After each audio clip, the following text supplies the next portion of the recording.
देश स्वातंत्र्याचा अमृत महोत्सव साजरा करतोय।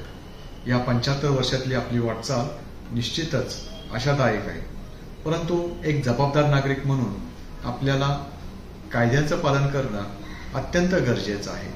अर्थात सर्वसामान्य नागरिकांच्याकडून कायद्यांचं पालन होतं की नाही याची पाहणी करण्यासाठी निश्चितच पोलिसांची जबाबदारी जास्त असते, परंतु जर सर्वसामान्य माणसांनी कायदे स्वतःहून पाळले तर पोलिसांवरचं हे ओझं खूप कमी होणार आहे आणि त्यातून आपल्या जबाबदार नागरिकत्वाची सुद्धा खात्री पटणार आहे।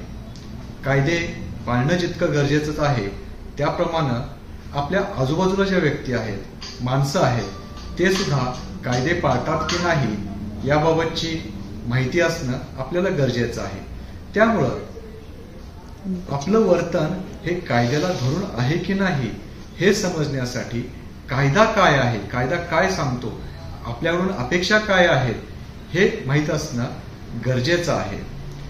सध्याच्या काळामध्ये नकळत आपल्याकडून एखादी कृती होती आणि ती कृती जर कायद्याच्या चौकटीत येत असेल तर निश्चितपणे आपली वाटचाल ही गुन्हेगारीकडे किंवा आपण गुन्हेगार होण्याकडे होत असते। हे टाळणं अत्यंत गरजेचं आहे।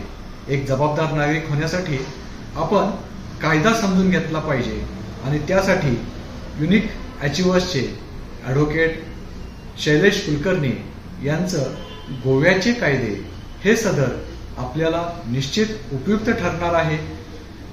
पोलीस प्रशासनाच्या वतीनं मी या उपक्रमाचं खरोखर मनापासून कौतुक करतो आणि या सदरातून आपण सारे कायद्याचे पालक कर्ते होऊ अशी आशा व्यक्त करतो। खूप खूप शुभेच्छा।